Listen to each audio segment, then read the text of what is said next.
Breakthrough Real Estate Investing Podcast, episode 112. Hello and welcome back, everybody. Hi, Sandy. How you doing? Hey, Rob. I'm 100%. I'm awesome. 100%. That's great. Yeah, good. You were 110% when I asked you a couple minutes ago. So I know. I've been went down a bit. been trying to calm it down for the show. I can't get overly. We wouldn't want you to go crazy. Yeah, I'm still over. You said 85, so I don't know. Yeah. I'm trying to keep ahead of you, a little bit ahead of you. You weren't supposed to reveal that. So how you been? Yeah, I'm great. Still here. Working through these odd times. We're still in that weird period. If anyone's listening to this later down the road, it's April 2020 still. So. Well, they lived through it. If they're listening to it later, they've lived through it, so they know what we're going through now. Hopefully, things are great now again. Yeah. Yeah. If you're listening to this and things are better, well, then that's good. You know what, though, that being said, there are still some good opportunities out there, I think, as far as investment properties go. And I mean, we were just talking about that. I think you've seen some good opportunity. I've seen the market maybe slow down a little bit, but certainly stay steady as far as price goes. And I'm not too worried about the stuff that, like, because I've got one closing in June now, so in about a month and a bit, and I'm still pretty excited about it. I'm not getting any cold feet or worrying about it at all. So I don't know. I think things are good.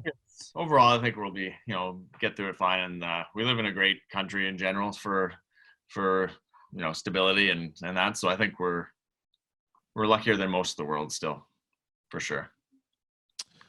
Okay, well, everyone listening should go over to our website, breakthroughreipodcast.ca, and there you can download any of our episodes. If you're not into iTunes or any of the other player downloaders, the Android stuff, you can go right to the website and you can download all the episodes there and leave us a comment on, just click on whatever episode, leave us a little comment on what you thought about it, any tips that you have for us, or maybe suggestions of who you'd want to hear. And they can also go over to the website, breakthroughreipodcast.ca, and get the free report there, The Ultimate Strategy for Building Wealth Through Real Estate, which will also get you on our email list so you get, updated as episodes come out, hear about our events, live events, all that sort of thing. Hopefully live events, I guess. We'll see how. Yeah. Well, yeah. Live through, virtually live. Virtually live. Yeah, absolutely. And everyone should go over to iTunes and subscribe there and leave us a comment, leave us a review there, a rating and review there, and let us know what you think. That helps us get out there, get recognized and seen by more people. And, hopefully we'll be able to get all of this good information, like all these guests that have just fantastic information for us. And today is no exception, out to more people, right? So more people can learn about this. I think that's very important. So get on over to iTunes and leave us a rating and review there. Pretty excited about our guest here. This is something unique and interesting we've never really talked about on the show, not for any length of time at least. So I think why don't we just get into it? Yeah, I think we've referenced it maybe once or twice, but really not gotten into it. So this is going to be fantastic. We've got Robinson Smith with us today, and he is going to talk to us about the Smith Manoeuvre, which is a strategy, to, I guess, basically convert your bad debt into good debt and help you pay off your mortgage quicker. If that's a summary that makes any sense, we're going to get some clarity on it after this. So thanks for being here with us. You're very welcome. Yeah, we're excited. I'll give you a bit of a background on Robinson here. And Robinson Smith, financial strategist and best-selling author. He reveals how Canadians can mitigate the challenges that homeowners face in raising their families, raising their net worth, and raising their level of financial security in the face of rising costs of life. And Robinson, consultant with 15 years in the investment industry. He's the creator of a number of financial education courses. The author of Master Your Mortgage for Financial Freedom, which is dedicated to increasing Canadians' awareness of personal finances. And Robinson shares how average Canadian homeowners can ease the pressure that comes with the high cost of life and home ownership. And he'll show you how that very mortgage, which seems like such a financial burden restricting your retirement prospects, can actually become the very tool which will allow you to retire in comfort. And so if you own a home and have a mortgage, you definitely can't afford to miss this interview. As well, if you own an investment property, you're really going to want to listen in, which I'm hopefully a lot of our listeners do own investment properties. So they're going to want to check out this interview. And if they don't, they're listening because they're interested in getting one. So I think we're going to hit it from every side. So for those that are unfamiliar, let's just start out with what is the Smith Maneuver? Yeah, folks. Well, first, thanks for having me on. Very happy to be here. The Smith Maneuver is a mortgage conversion strategy. Now, many people will know this, many people will not, but I think particularly the type of investors, listeners that you attract, real estate investors, they will understand that there are two types of debt. There's non-deductible debt and there's tax-deductible debt. And the way the tax system works in Canada is if we borrow to consume, so if we borrow to buy cars, vacations, food, gas, and even our principal residence, we cannot deduct the interest on that income. So that is what we call bad debt, and it's very expensive. However, if in Canada we borrow with the expectation of investing with the possibility of generating income, we can deduct the interest on that borrowing. So this is what we call good debt, and it's very cheap debt, and allows us to accrue assets which are not going to depreciate in assets like cars. These assets are going to increase in value. So we get tax-deductible debt, which is very cheap, and we get the ability to, we're necessarily buying assets which are going to increase in value. So what the Smith Maneuver does is it helps you convert the non-deductible mortgage of your principal residence into a tax-deductible investment loan. What this does is it does a few things simultaneously. It lowers your tax bill, which everybody is going to like. Secondly, it enables us to eliminate our non-deductible mortgage much quicker than otherwise. So 25 years goes down to maybe 23, maybe 17, maybe 10, maybe less, depending on the accelerators that you can use with the strategy. And necessarily, we're building up a portfolio of investment assets, which are going to be there for us in our retirement. So these benefits happen simultaneously, and it does not require any new cash flow from the homeowner. That's fantastic. I can't wait to dig into this and find out more what it's about and like how to implement it, really. No, that's it. Sorry, I got to go, guys. Thanks, Phil. Just to give us your website and people can get over there and figure it all out from there. Now, the creator of the Smith Maneuver, it was your father. Is that right? Yes. Yeah. Yeah. Dad, Fraser, he became a financial planner back in early mid 80s. And he became interested in the fact that the Americans could deduct the interest on their principal residence mortgages where we as Canadians could not. And that still is the case. And of course, Dad didn't think that was very fair. So he committed to setting about finding a way to level the playing field here with our American cousins. And he read the Tax Act, which is a very fascinating read.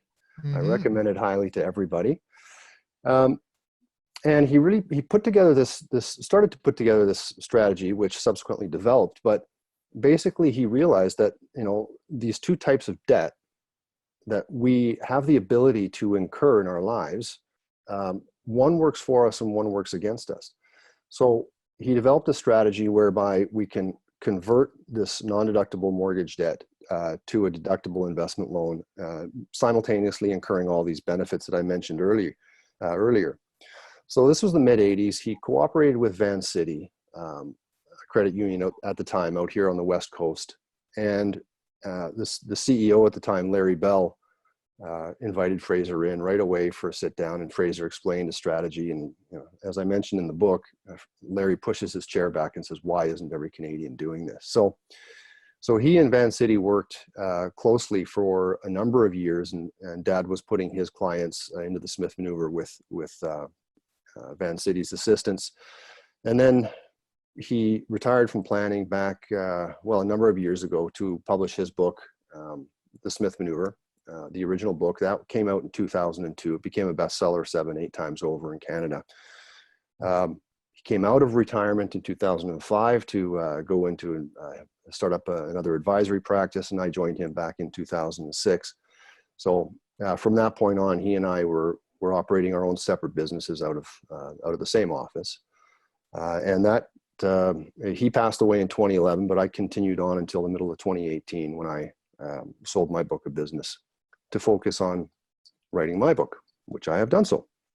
So tell us a bit more about that then, about the book. Yeah, sure. Writing a book always seems to take a little longer than you thought it would. But I came out November 20th with Master Your Mortgage for Financial Freedom. And that was November 20th, 2019, last year. Hit #1 status in 22 categories on Amazon the day it launched, which I was quite pleased about. Congratulations. Thank you very much. Yeah, I was really pleased about that, not just sort of because it validated what I was doing, because it indicated that there are a lot of people out there hungry for this type of knowledge. I mean, there's Canadians actively searching for ways to improve their personal finances. So it's nice to see this activity by Canadians, whether they're buying my book or somebody else's book, trying to figure out how to improve their financial situations, because it's not easy these days in Canada. So yeah, that was November 20th, 2019. I'm also coming out with Smith Manoeuvre homeowner course. I've developed a new Smith Man calculator, which hopefully we'll have a moment to go through later, but that tells the user what he can expect as regards benefits from implementing the Smith Manoeuvre versus not.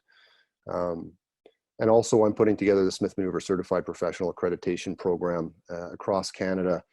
There's a lot of Canadians looking to implement the Smith Manoeuvre, but when they go and seek professional help, whether it be an investment advisor, mortgage broker, realtor, insurance agent, accountant, various aspects that are required for a Canadian homeowner to really solidify their financial position and implement the strategy, there's not a way to tell if the advisor they're having a discussion with truly understands the strategy. And we found that a lot of them don't. Whether they've not bothered to take the time to really learn about it, or whether they think they understand it but actually don't. So this certification program is up and running now. Just launched it this month, and so we've got applicants from across, from Halifax all the way across to Victoria here, that are going to become certified in those various professions that I mentioned. So that's what's keeping me busy these days, getting the word out to Canadian homeowners, and also training up the financial professionals across Canada. So that's your own book that you wrote, and then you also rewrote the original Smith Manoeuvre book? No, my dad's book came out in 2002. Mm-hmm. I wrote my own book. It's based on his book, but his book in 2002, he really was a numbers guy, and so it wasn't the easiest read for your average Canadian. It's not much of a challenge for a financial advisor or a financial professional, but what I wanted to do was firstly update the values. He was talking about what happens if you've got a $100,000 mortgage. Well, geez, who has a $100,000 mortgage anymore, right? So I want to update the values and make it more accessible to Canadians. So it's written in my style, which is less numbersy than my dad's. Okay, gotcha. Okay. Now, I guess in essence, we're really 10xing our retirement plan with this strategy. Really? I don't know if I'd say we're 10xing our retirement savings. It's difficult to say, because every homeowner is different. They're starting out from a different position, different financial position, and it depends on what type of resources they have available. There's a number of different accelerators available which can really accelerate the process, but not every Canadian has access. Most of them do, but not everyone does to these accelerators. But it can significantly increase your prospects for retirement savings. Typically in Canada, we have the approach that we normally take, which is first, we've got these two important financial goals in lives. One is to pay out our mortgage, because it's expensive. It costs us a bundle, takes a big chunk of our paycheck. The other, we realize we have to start saving for our future, for our retirement. But the cost of life and the cost of the mortgage generally means that we can't afford to do both at the same time. So what do? We focus on paying down the mortgage first rather than invest. And the reason this is because if we don't put money aside to invest, no one's going to come knocking on our door. But if we do not make our mortgage payment, someone certainly will come knocking on our door, right? So that's what Canadians do. They focus on making their mortgage payment with the hopes of eliminating that sooner rather than later. And if it takes 20 and 25 years for them to pay out their mortgage before they can start saving for retirement with what was the former mortgage payment, they've lost 20, 25 years of compound growth. And it is tremendously expensive, as we know. I mean, the sooner you get invested, the more growth potential you have. So that's typically what's happening. People are focusing on paying out their mortgage. They're foregoing potential, this compound growth. And by the time they hit retirement, they don't have enough. We see it all the time. We see people who have to sign up for reverse mortgages. I mean, there's been an uptick in reverse mortgages of 30% year on year. So you're working for the bank your whole life, trying to pay off that mortgage. Then you retire. You don't have the cash flow because insufficient savings. Now you got to start selling your house back to the bank. Okay, and if they don't do that, then they've got to work in their retirement. You know, you walk into Costco or McDonald's and you have a look around. You see how many seniors are working there. They're not there because they want to be there. They have to be there. So this conventional approach of tackling one of these financial goals before the other is not working for Canadians. But with the Smith Maneuver, you can do both at the same time. You can accelerate the elimination of that non-deductible debt, and you can start saving for your retirement significant amounts each and every month starting now. So I think let's get into it. Let's get into the maneuver a little bit here and Sure. tell us a little bit how it works in practice. Let's go through a bit, kind of bit by bit here. Yeah. Okay. Well, firstly, most Canadians currently have the wrong type of mortgage. They're in a typical mortgage. They go to the bank, they borrow $400,000, $500,000, $600,000, and the agreement is you're going to pay this off over the next 25, 30 years, or whatever it is. What Canadians require is what's called a re-advanceable mortgage. And there are a lot of lenders out there who have their own type of re-advanceable mortgage. Not all are created equal for what we need to happen, which is why you need a mortgage professional who truly understands what you're trying to accomplish with the Smith Maneuver. But if you've got the wrong type of mortgage, you refinance into a re-advanceable mortgage. Maybe that takes a few weeks or a month, whatever the case may be. There are costs associated with that, but typically they can be rolled into that financing, so no new cash is required out of pocket. So now you've got this re-advanceable mortgage, and the agreement with the lender is, let's say you're borrowing $400,000. The lender says, I'm okay with you, homeowner, always owing me $400,000. So what happens is, if I make my $3,000 mortgage payment against that $400,000 mortgage, let's say $2,000 of that goes to interest, non-deductible interest, it's gone. That's the price you pay for borrowing the money from the bank. But $1,000 of that mortgage payment actually reduces the principal on that mortgage. So now you owe $399,000. With the re-advanceable, there's typically a line of credit, which is secured by the house as well. So it's one mortgage, but there's two components. Your typical amortizing mortgage loan, but on the other side of this, there's this line of credit.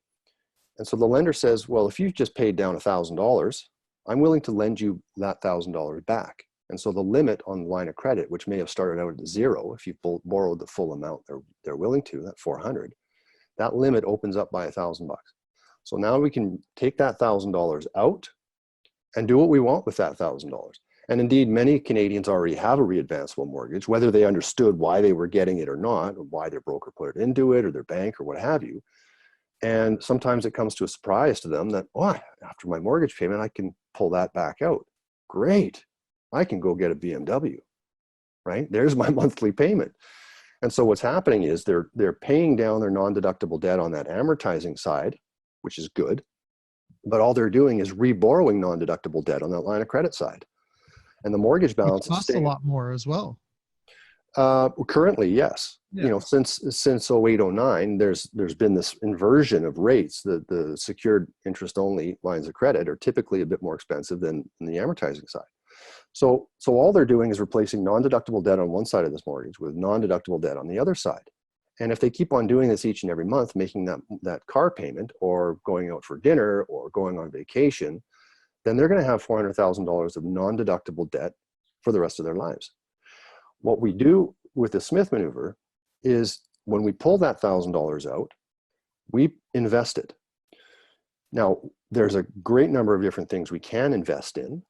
stocks, bonds, mutual funds, your business, somebody else's business, investment real estate, lots of different things you can borrow to invest in that have the reasonable expectation of generating income. And because you have the expectation of generating income, the interest you pay on that borrowing, first month's $1,000, is tax deductible. So it's very cheap. What that means is at the end of the year, you continue this on a monthly basis. At the end of the year, Revenue Canada says, oh, we took too much off your paycheck every 2 weeks. You've got all these tax deductions. We got to send you money back. So you receive a tax refund, which otherwise you would not have received. And if you're committed to your long-term wealth accumulation, you take that tax refund and you make a prepayment against this mortgage. So this is money you wouldn't otherwise have. And because you're making this prepayment against this mortgage, that amortization from 25 years originally gets severely shortened because you keep on doing this on an annual basis. Fundamentally, how it works on a monthly basis, whatever new equity is created in the home is available to reborrow to invest. Because you're reborrowing to invest on a monthly basis, your investment portfolio increases on a monthly basis, your tax deductions increase on a monthly basis, which means on an annual basis, your tax refunds get larger and larger. You've got more to prepay that mortgage. And when you prepay that mortgage on an annual basis by that refund amount, you borrow that back out as well to invest. So, you know, this doesn't require any new cash. And a lot of people are going to be thinking, well, how can that be possible?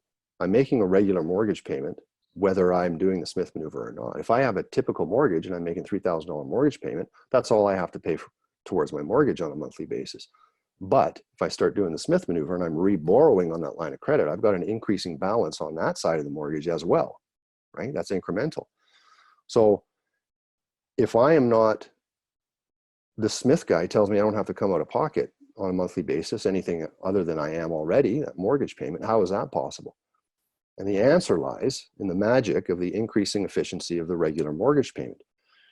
You guys are real estate guys. You have an understanding of how a mortgage functions and operates. And the fact is that each subsequent month, even though I've got a constant mortgage payment of $3,000, a little bit less goes to interest each subsequent month, and a little bit more goes to reduce principal. So that first month, if I had $1,000 to reborrow to invest, the second month I make my mortgage payment, it's not $1,000 that reduces principal, it's $1,003 that reduces principal. Thereby, the line of credit limit increases by that same $1,003. So I pull that $1,003 out. The mortgage lender wants the interest from the month's previous $1,000 borrowing, so they take $3 for that interest, which leaves me $1,000 to invest again. So this keeps on occurring on a monthly basis. Month 3, I've got $1,006 that I can reborrow. 6 months goes to service the interest on the first 2 months borrowing. So this does not require any new cash flow from the homeowner. We're simply restructuring our personal finances using what we already have available to us to create wealth where otherwise this opportunity would not exist. Yeah, I guess as long as they're in the right investment, right? Like it's it has to be something that covers the payment of the HELOC side of the loan. Well, no, Rob, this is what I just explained. That monthly investment of $1,000, I get that invested. The return that I make on that investment has nothing to do with making the interest payment on that line of credit, because each month with that $3,000 mortgage payment, more is reducing principal. 1,000, 1,002, 1,004, 1,008, which means more is available to be reborrowed on a monthly basis. If I keep my investment contribution the same at 1,000, I have an increasing amount left over in my bank account, which goes right back to service the increasing interest expense on that line of credit. So on smithman.net, we've got an FAQ section, and it talks about, and of course I talk about it at length in the book. It talks about how this increasing efficiency of the regular mortgage payment, which you're making anyways, that is what services the increasing interest expense on the line of credit. It does not come from the performance of your investments. It does not come from your wallet or your purse.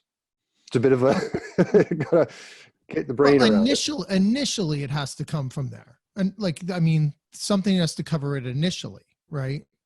Like you have to have a good investment to cover what you've borrowed in the first place, the payment on it in the first place. And then gradually it might catch up as long as you stay at that. No, Rob, the starting from month 1, the increasing interest expense on that line of credit is fully serviced by the mortgage payment that you are making anyways. The returns that you are making on your investment have absolutely nothing to do with the ability to service the increasing interest expense on that line of credit. Okay, I understand we're going to get into the calculator here. So Now, yeah, there's another aspect which you might be sort of melding into this concept is, okay, well, what do my investments have to do in order to make this worthwhile, right? Because I'm keeping my debt constant. I'm paying down the non-deductible debt. I'm increasing my deductible debt. So I've always got this $400,000 of debt, mind you, decreasing non-deductible and increasing deductible, which is great. But in order for this to all make it worthwhile, my investments are going to have to perform to the certain extent where they're going to cover and be even greater than the total debt I have secured against my house. So that's a different matter versus servicing the increasing interest expense on that line of credit. Yeah, that cleared it up for me. Clear as mud. Rob, you get it now? I understand what you're saying. You're saying that I know where you're going. You're going the to interest is serviced by the regular mortgage payment, Mm-hmm. but your initial investment amount that you're taking to invest, okay? That $1,000 a month? Yeah, I see what you're saying. Because then you Well, only, where- owe but the that's interest, coming you in only as- owe the interest on it. Yeah, That's right. I guess you're right. I don't- Okay, I get it. I do get it now. Let's. Yay, party time. Yes. Crack Oh a my beer. gosh! If you can get me to understand it, then maybe there's hope for everybody. No, that was good to clear it up because I think some people might have needed some clarity too, but it makes sense. Yeah. So, can you explain the idea then of keeping their debt rather than getting rid of it? Like that's, I guess we kind of talked about That's this. what we're but kind of- doing here, right? Yeah. Yeah. It's Yeah. like you mentioned, it's kind of reversing the mindset of most people, right? It is reversing the mindset. We've all grown up to a certain degree being told by someone older and seemingly wiser that debt is bad. All debt is bad. Don't get any debt. If you have to get debt, pay it off as soon as you can. Don't get any more. You get a mortgage, pay it off as soon as you can. Try to be debt free. That's the way to go, right? Well, that is the mindset of the non-wealthy.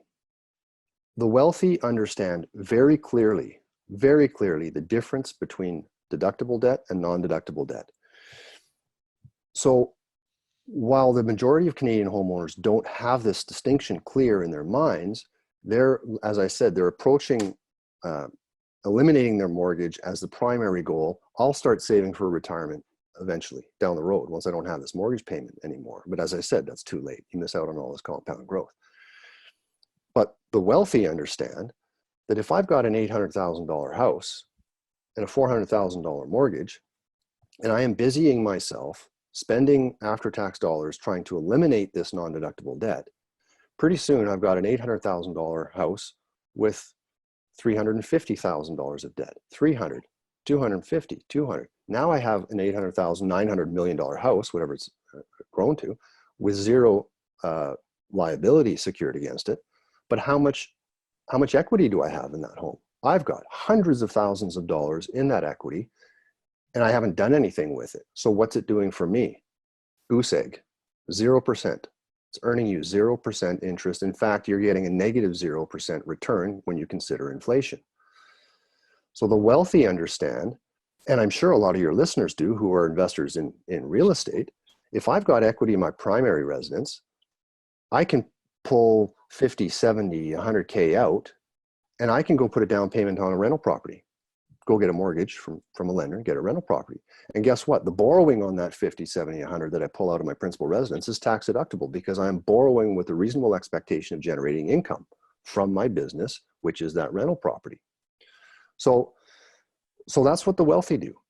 The wealthy do not have, it's not like the wealthy are debt free. The wealthy have debt just like everybody else. The big difference is the wealthy have tax deductible debt. Everybody else has non-deductible debt, because they're borrowing to consume, whether it's their principal residence or cars or vacations. So we're grown up being told that all debt is bad.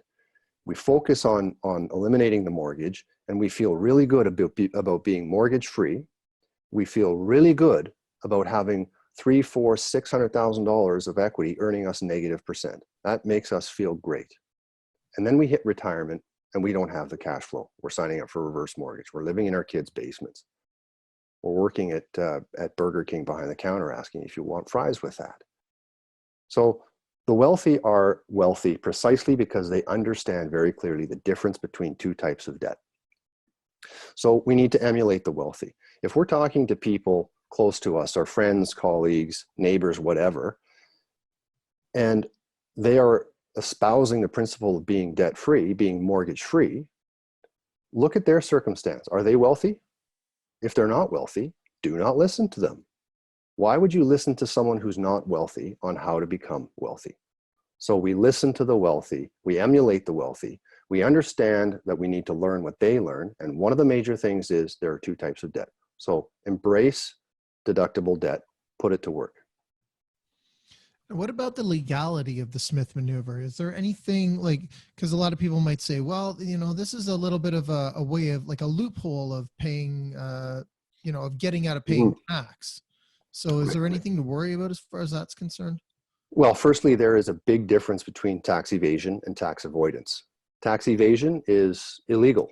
This is when you run to the bedroom and get your passport and get on a plane as fast as you can, right? But tax avoidance is very much legal. In fact, it's stated legally that we Canadians have the legal right to structure our personal financial affairs to our best tax advantage. And that is simply what we're doing here. It is 100% legal. In fact, the wealthy, as I mentioned, they've been doing this for years, whether they knew it was the Smith Maneuver or an accelerator of the Smith Maneuver or not. They can afford the fancy tax lawyers and accountants who know these techniques to instruct them and to perform this for the wealthy, their wealthy client. So it's for over 100 years, it's been written in the CRA in the Tax Act. If we borrow with a reasonable expectation of generating income, we can deduct the interest on that borrowing. And that is simply what we're doing here. So nobody has a problem with this. The government, the CRA, the government is actually quite pleased if you're doing this. Why? Because if you're not borrowing to invest, you're not stimulating the economy. This is precisely why they enable tax deductions on borrowing to invest, because if you're getting money from somewhere to invest in businesses, those businesses can grow, start making more money, and there's more tax for the government there. These businesses have to hire other people. There's more tax that the government can collect there. So the government is very pleased about this. In fact, the CRA, my dad used to love telling this story. He was at his office, and all of a sudden these two gentlemen in suits walk in and ask the receptionist, "Yeah, we'd like to sit down with Fraser Smith, please." "Well, can I ask who you are?" "Oh, we're two agents from the CRA." "Oh, okay. Let me go tell Fraser you're here." So it was a bit of a surprise, but he brought them into his office, and Dad got his pencil and a piece of paper out, and he started explaining how the Smith Maneuver worked, because that's exactly why they were there. They said, "Fraser, we want to hear about the Smith Maneuver thing." So he explained it, went through it, and he says, "I'll never forget. I got to this one point, and one of the agents leans forward in the chair and asks me, 'Would this work on a $70,000 mortgage?'" You know, so he had convinced those gentlemen. They left, and he never heard from them again, which is as big an endorsement you're ever going to get from the CRA, right? So, you know, when I was advising, I put actual employees of the CRA in the Smith Maneuver as clients, judges, cops, 100% legal, and the mortgage lender doesn't care that you're borrowing on a monthly basis. Why? Because they've got the house as security. So they don't care if you pull that money out, that $1,000 a month, and invest it, buy a car, go on vacation, or throw that cash in the fireplace. They don't care, as long as you continue to make the interest payment, because they've got the house as security. So in terms of dollars then, what is this strategy worth to the average Canadian, do you think? It varies. You know, we see, you know, over the course of the amortization of someone's mortgage, maybe $300,000, $400,000, but frequently we're well into the millions, depending on the accelerators that these Canadians are able to implement. And there are a number of accelerators. There's cash flow diversion, there's the debt swap, there's cash flow down, there's the drip accelerator and prime the pump. But What I'd like to do now is, if I can share my screen, just really quickly go through a scenario, a typical Canadian scenario on the Smith Manoeuvre calculator that we have. Go ahead. Yeah, Okay. Sure. Screen share. Okay, so what we're looking at here, you log into the Smith Manoeuvre calculator. It's available on the website, smithman.net, and you see general instructions, but then allows you to go in and create a scenario. So I'm going to call this breakthrough.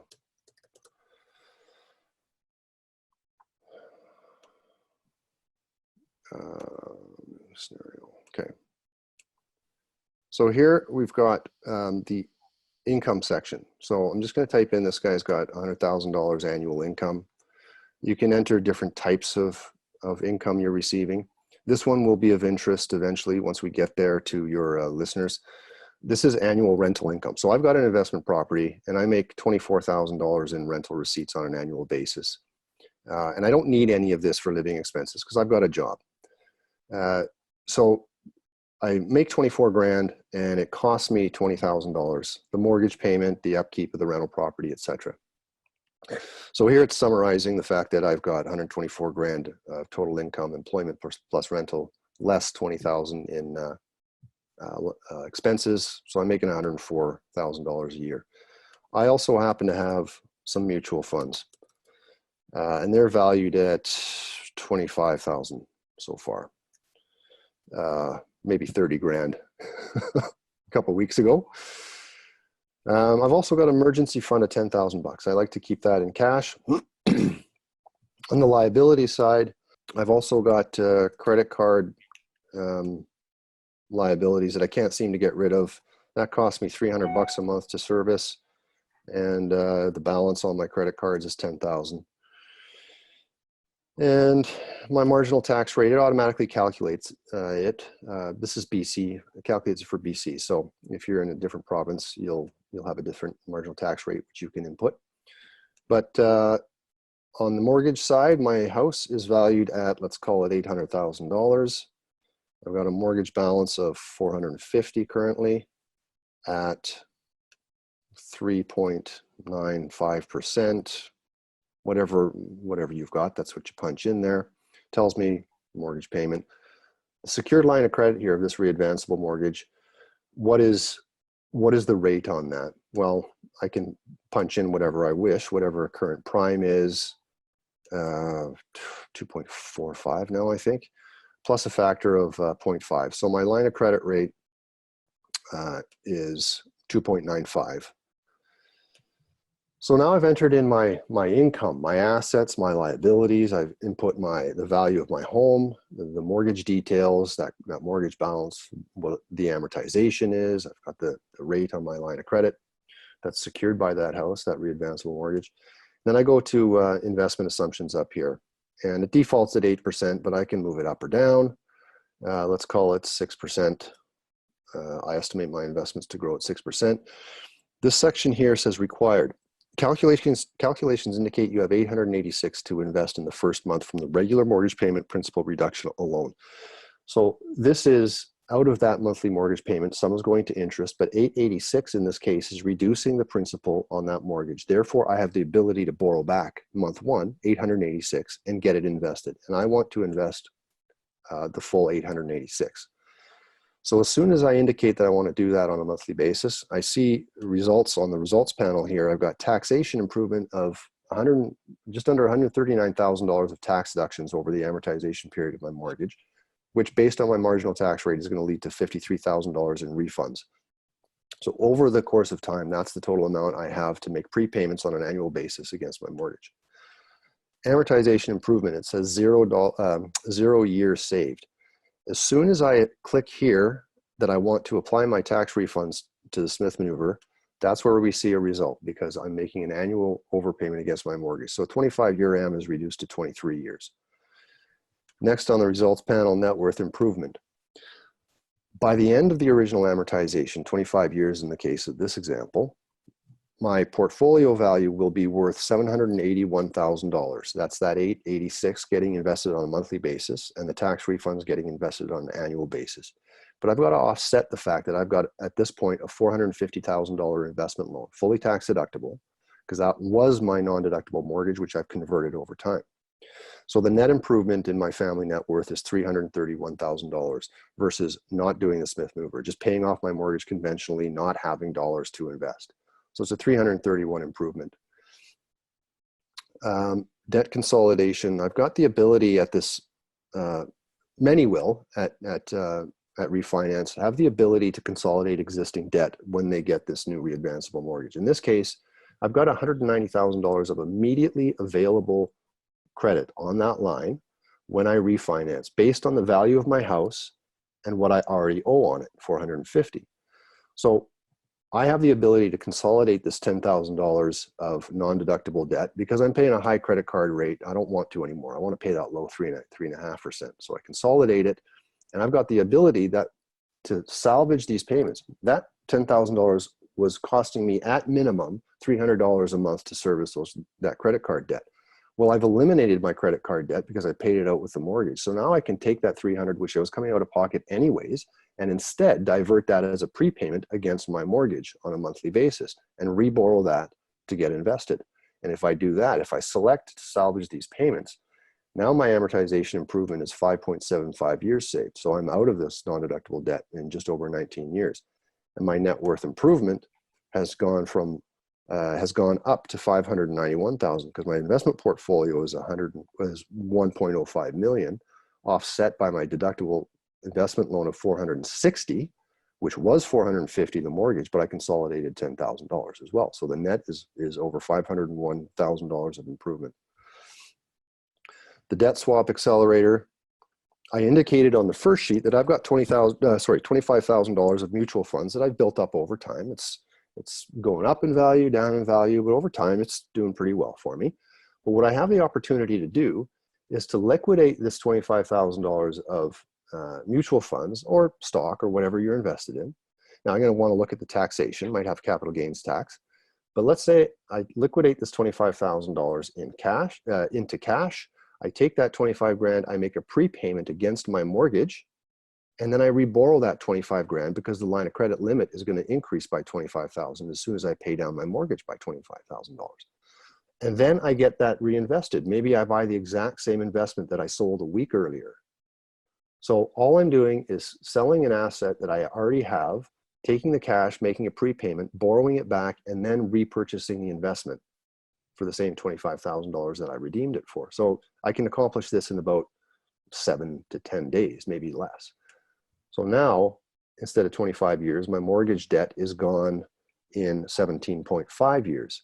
And my net worth improvement has improved from just over $500,000 to over it's almost $740,000. I've got the ability also with the debt swap, if I'm expecting an inheritance of 10 grand, 20 grand in 6 months or 2 years, I can input that into the calculator and it will apply it at that point in time as a debt swap. Again, on the debt swap, I've got $10,000 in emergency funds, which I listed on that first page. What I can do is, if I'm comfortable with it, and if I secure maybe a personal line of credit, which I agree to use only in an emergency, I can take that $10,000 in cash that was sitting there earning me zero or next to zero, prepay my mortgage, borrow it back, and invest. And I see the number of years saved on my mortgage go from 7.5 to 8 years saved. So that's gone in 17 years now. And my net worth improvement is a hair under $800,000. That's an investment portfolio of 1.259 million, offset by my deductible investment loan of 460. So the net worth improvement is just under 800. Cash flow diversion. The way I built up my existing mutual fund portfolio was by investing straight off my paycheck, let's say $300 a month. So what we're doing right now, just for everybody that's there, is each of these tabs is what you're calling one of the accelerators. Yes.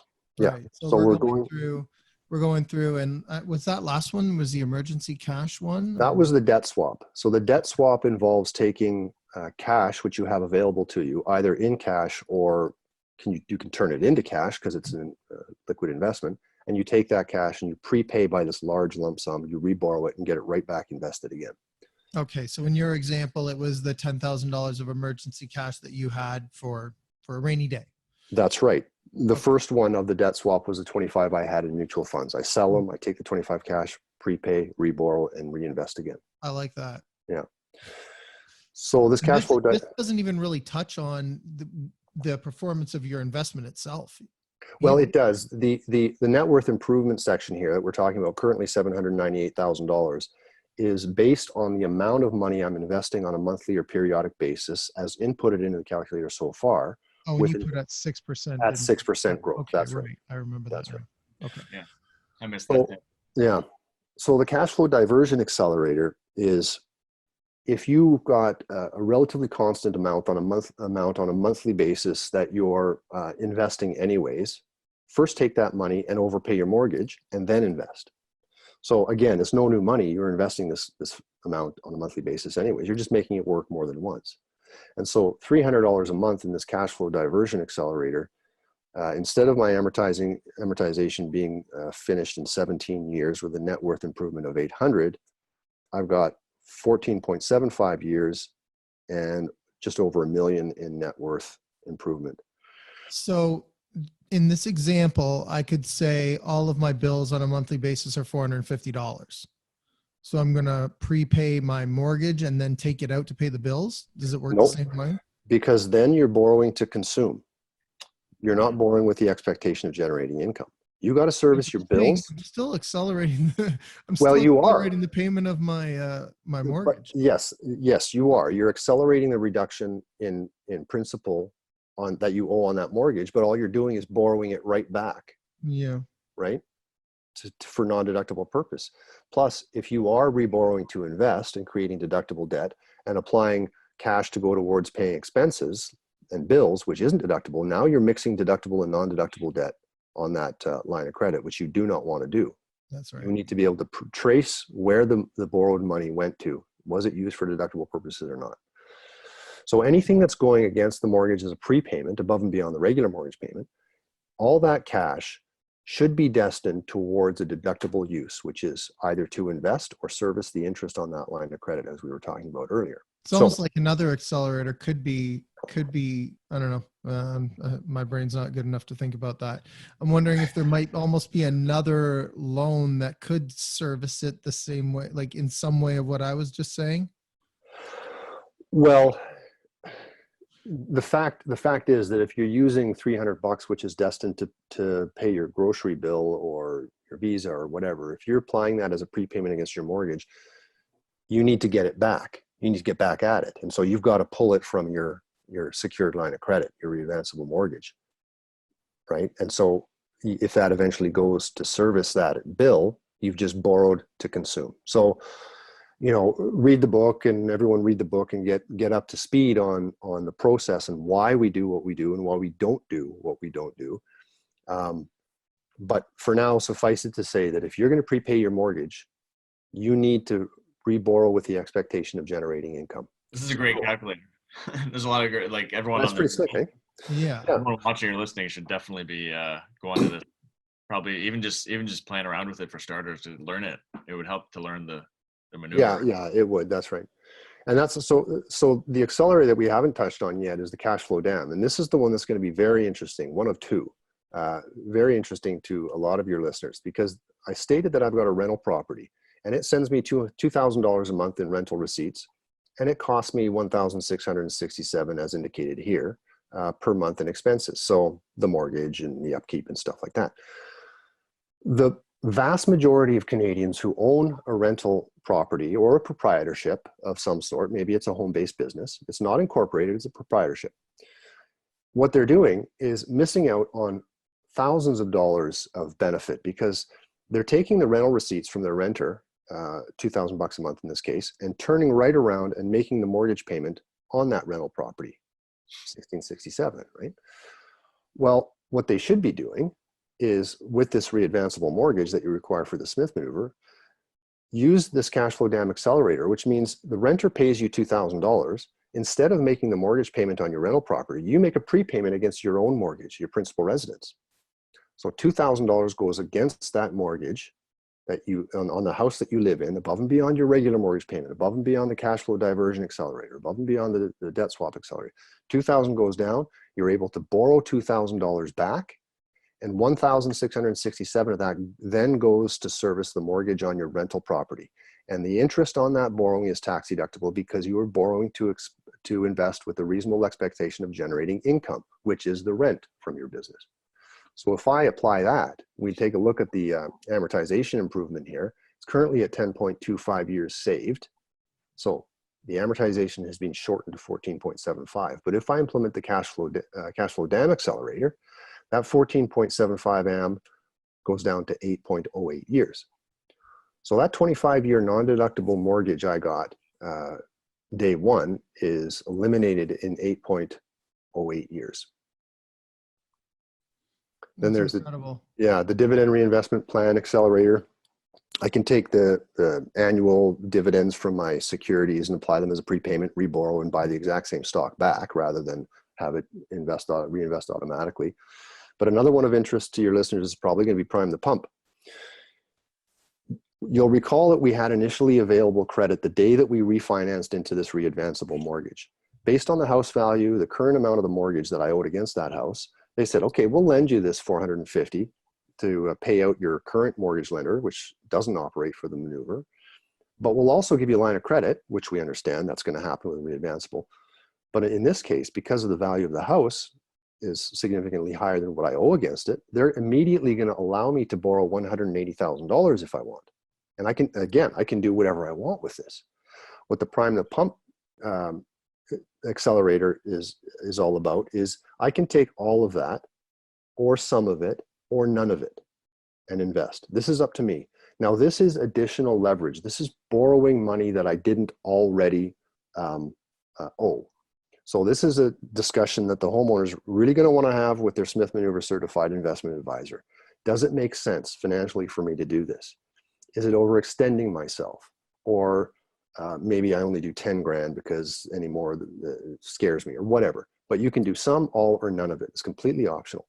And I've selected to if we're going to prime the pump here, invest in securities.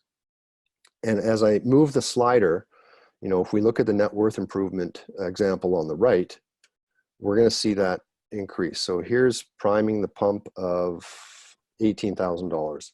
My net worth improvement has gone to 1.4 million from the original 1.36. So I keep on sliding it. How much do I want to pull out to invest? Let's say I want $50,000 to pull out and invest day one. Well, now my net worth improvement is $1.57 million. But where it's of particular interest to your listeners is they can pull this 180. They can pull this out, some of it, and make a down payment on investment property. So now, if they don't already have investment property, now they do have a piece of investment property and they can implement the cash flow dam. If they do already have one piece of like a rental property, now they've got two and they can double the power of their cash flow dam accelerator. So there's a lot of different opportunities, a lot of different scenarios. Every Canadian's going to be different, have different accelerators available to them. But as we can see, you know, if I start out with a 25-year mortgage and it's gone in 7.75 years, and I am better off on a net worth basis of $1.57 million versus if I never did the Smith Manoeuvre, you know, you play around with the values and the growth assumptions and the rate assumptions and see what it looks like for you. And then there's a report here which can be viewed and printed. So it tells you, it summarizes the results, what you have indicated you're going to do to implement the Smith Manoeuvre, and it also tells you what to do on a monthly basis, because there's some monthly activity, which is, you know, maybe I want to prepay my mortgage each month with cash flow diversion. I got to get back at that sort of thing. So have you ever run into, because I know some banks have a restriction like a prepayment up to a certain amount? Oh yeah. Oh, we hit that all the time. Some clients would hit that prepayment allowance maximum in 4 months, particularly if they're implementing the cash flow dam. Why is that a good thing? Well, you're prepaying your non-deductible debt by so much that the bank is losing money. They got to charge you a penalty. And the penalty, when you look at a 3 months interest on a prepayment penalty, on a monthly basis, it's a couple $100, if that, a lot of the time. And so you just suck it up and you pay it. I would gladly pay $200 in a penalty instead of overpaying by $2,500. I overpay by 23 because 200's got to go to the penalty. I'm still overpaying by 23 and getting that invested. So we run up to that. We hit that prepayment penalty all the time. Okay. And it's a good thing. Yeah. Okay. So in most cases, you can continue to go. You just have to pay a penalty. That's right. And like I said earlier, not every re-advanceable mortgage is the same. Some, they'll say, okay, 20% per year, you can prepay, no problem. But as soon as you hit that, you can't prepay anymore. I don't care if you have the money. I don't care if you're willing to pay a penalty. We're not going to let you. And so, and some lenders say, yeah, we'll do 20%. And if you want to prepay more than that, go ahead. There's a 3 months interest penalty on that. Great. So you really have to be careful when you're setting up for the Smith Maneuver to talk to a Smith Maneuver certified professional mortgage broker, because they understand what types of re-advanceables work for this and what types don't. Gotcha. Okay. So what are some of the risks here then for, or, doing it or, not doing it, I guess too? Well, we saw the financial impact there. Going through that, the financial risk of not doing it is pretty impactful, I would say. Yeah. Well, the risks, we're getting invested now. Someone who's not implementing the Smith Maneuver doesn't have $900, $1,000, $1,200 or $2,000 to get invested on a monthly basis. So they don't have market risk, but we are getting invested. We've got market risk. And we've seen a lot of that play out in the last month and a half. But the fact is that, and I don't mean to downplay market risk. I mean, you can borrow to invest in something smart, or you can borrow to invest in something stupid. That's not up to me. That's up to you, right? But this is why you want to talk to a Smith Maneuver certified professional investment advisor. They've got this designation. They understand the markets better than we do as just generic Canadians, typical Canadians. So there's market risk. They're going to go up, they're going to go down. But, if you invest wisely, we've all seen the index charts, on a decade by decade basis, Canadian equities have done approximately 10% on each 10-year split. So we invest wisely. We invest with the knowledge that markets are going to go up and down. We invest with the knowledge that this is a long-term financial strategy. It's as long as it gets till death. So you weather that, you turn a blind eye when things get bad and sour, and you don't open your statements, because if you do, you succumb to what so many amateur investors do, which is sell low. So market risk, that can be mitigated with a good advisor, with some behavioral education on part of the investor. There's rate risk, interest rates. If you have a mortgage, you're already subject to rate risk, right? If not on a monthly basis or periodic basis with a variable mortgage, you are on a 5-year, 3-year, 4-year basis with a fixed mortgage. But you've got the open component, the variable component of the line of credit now. So that's additional rate risk. The nice thing about the Smith Maneuver is when Fraser developed this, when my dad developed this back in the mid 80s, rates were double digits, right? They were 12, 13, 14%. Now, he wouldn't have pushed through with developing this and putting clients into this strategy if it wasn't working. So it works with high rates. Why is that? Because yes, while the monthly interest payment costs more, therefore there's less to reinvest each month, my tax refunds are bigger. I get a higher tax refund at the end of the year. So rates are high, rates are low. We get variation on, we're able to invest more on a monthly basis, less from the refund, or less on a monthly basis, more from the refund. Behavioral risk, as I kind of touched on, is a big one. This is a long-term program. It requires dedication, commitment, recognition that you're doing this for your family, for your future financial security. This is not a get-rich-quick scheme. This is long-term, slow and steady blue chip wealth accumulation. So, you've got to be committed to this. And again, your Smith Manoeuvre certified professional advisors can help keep you on track and make sure that you don't go off the rails. Human behavior being what it is, People tend to get complacent after a while. They start taking their annual tax refunds of $8,000 and saying, you know what, we're not going to prepay the mortgage this year. We're going to go to Hawaii. And you know what, maybe you do that every once in a while, but don't do it every year. Mm-hmm. Right? So, yeah, and the other thing I think too is like one of the things was the $300 in debt service that you had in the example there, right? For credit cards or whatever it was, right. You know, and then saying, okay, well, I'm gonna use I'm gonna turn that around so that it's used over here instead. So now after a while, I would imagine it's hard to go, well, wait a minute, that $300, like it's no longer, I'm no longer mandatory, obligated, right? Yeah, to come up with that money. sure. So I would imagine over time, it does get a little bit harder to find that $300 every single month. So yeah, it takes a lot of probably a lot of not willpower, but a lot of diligence, I guess, to keep up with this. It does. It does. And, you know, there are people for whom the Smith Maneuver didn't work out terribly well for them, or not as good as they thought they would. And then you start asking the right questions.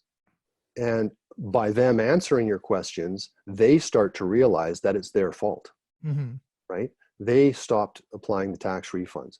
They stopped investing for a few months for something else, or they fell off the wagon. Or what happens quite frequently is people will look at their investment portfolio after a few years and see 150 grand built up. Oh, wow. Hey, honey, you know what? We can get that Winnebago now. So they sell the assets to buy a toy. And I'm not saying that that is the wrong thing to do, because we need to enjoy our lives while we're living them. But we need to be diligent and cognizant of the fact that every decision we make is going to have an impact. And if I'm okay with reducing my net benefit over the course of the amortization, 25 years, let's say, if I'm okay with reducing that from 1.4 million to 1.1 million by sort of abusing, quote unquote, the program, if I'm okay with that, then go ahead, enjoy yourself, right? But the point is, we've got every Canadian homeowner here with at least 80% equity in their home, 20% equity in their home, because you need 20% equity to get the re-advanceable mortgage, has the opportunity to get on this path of wealth creation and improve their financial well-being, because there are a lot of uncertainties out there. Taxation is high. You know, the typical Canadian pays over 50% of their income in tax. Federal tax, provincial, municipal, tax at the pump, right? Tax everywhere. So how are we supposed to get ahead? The way we can get ahead is by restructuring our finances and taking money that is now available to us, that wasn't before, and is not coming from our pockets, get that invested smartly. Don't take this money and go to Vegas. Do not take this money out on a monthly basis and invest in your cousin's internet startup, right? There are people out there who understand what does well in the long term.